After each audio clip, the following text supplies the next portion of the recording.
l'émission Saveur divine. Cette bonne nouvelle du royaume sera prêchée dans le monde entier pour servir de témoignage à toutes les nations. Alors viendra la fin. Ce pain céleste vous est présenté par Immaculée Niraneza. Je vous salue, très chers amis, vous tous qui écoutez cette émission Saveur divine. Que la grâce de notre Seigneur soit avec vous. Je remercie Dieu qui me donne le souffle de vie ce matin. J'espère que de votre côté, vous allez bien. C'est ma prière pour vous. Nous arrivons à la fin de nos émissions, du moins les émissions de cette semaine. Si vous avez suivi dès lundi, nous sommes dans Ésaïe 43 au verset 2 où nous avons cette promesse que Dieu nous donne en disant que si nous traversons les eaux, il sera avec nous. Les fleuves ne vont pas nous submerger. Et si nous passons au travers le feu, nous ne serons pas brûlés. La flamme ne va pas nous embraser. Ça, c'est la promesse. Je vais ajouter le verset 3 et 4 qui nous dit « Car je suis l'Éternel ton Dieu, le Saint d'Israël, ton Sauveur. Je te donne l'Égypte pour ta rançon, l'Éthiopie et Saba à ta place. Parce que tu as du prix à mes yeux, parce que tu es honoré et que je t'aime, je donne des hommes à ta place et des peuples pour ta vie. Alléluia. Parce que tu as du prix à mes yeux. » Comment on peut avoir vraiment cette faveur à l'égard de Dieu? Comment Dieu peut nous dire « parce que tu as du prix à mes yeux » ? Comment on peut faire pour mériter une telle faveur de la part de notre Père Céleste? Oui, Dieu est amour, mais aussi il y a autre chose. Dieu veut que nous reconnaissions Jésus-Christ, son Fils, celui qu'il a envoyé. Il nous l'a envoyé et il a dit que quiconque croit en lui aura la vie éternelle. Jésus, quand il était dans le monde, il a parlé aussi de son Père dans l'Évangile selon Jean 14, au verset 23. Nous voyons la parole que Jésus lui-même a prononcée. Il a dit « Si quelqu'un m'aime, il gardera ma parole, et mon Père l'aimera. Nous viendrons à lui et nous ferons notre demeure chez lui. » Alléluia. Dieu veut demeurer chez nous. Dieu veut nous assurer sa présence. Il veut habiter en nous, dans notre corps, puisque notre corps est le temple du Saint-Esprit. Et Jésus lui-même dit que lui et le Père viendront chez nous. Si quelqu'un m'aime, ça c'est la condition. Alors, la promesse que nous avons vue précédemment, ça concerne aussi des gens qui aiment Dieu, des gens qui aiment Jésus-Christ, son Fils. Parce que si on n'a pas reconnu le Fils comme son Sauveur, comme son Seigneur, alors on ne peut pas bénéficier de toutes ces promesses que nous avons vues dans Ésaïe 43. Oui, chers amis, il y a un préalable. Tout le monde ne bénéficie pas nécessairement des belles promesses de Dieu. Il faut avoir le statut de l'enfant de Dieu. Oui, des gens veulent avoir l'héritage du Père Céleste sans avoir acquis le statut d'enfant.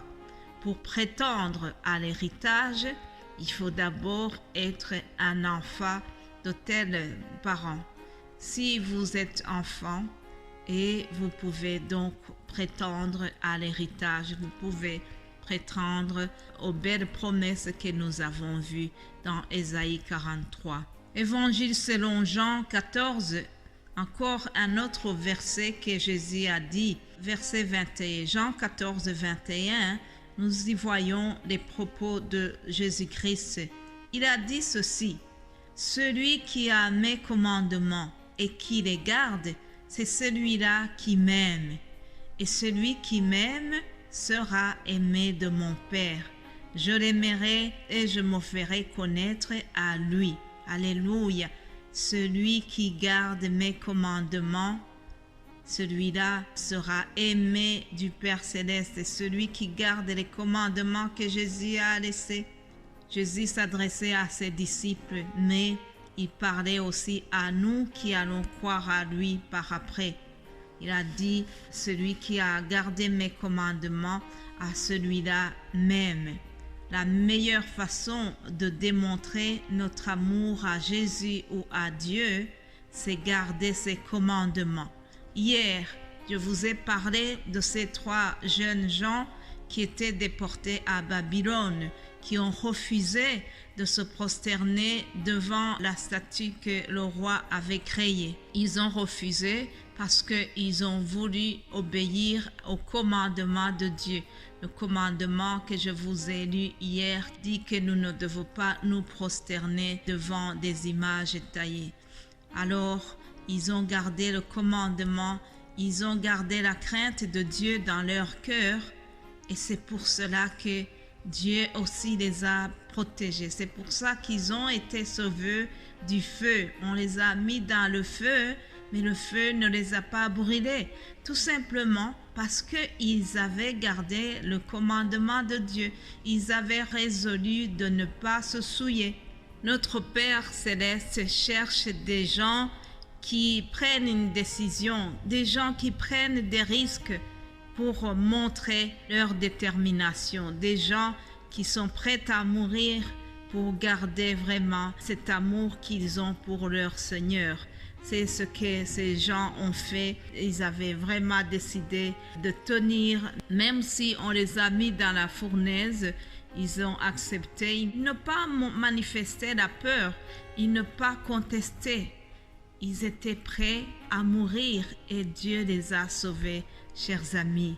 Si tu traverses les eaux, tu ne seras pas submergé.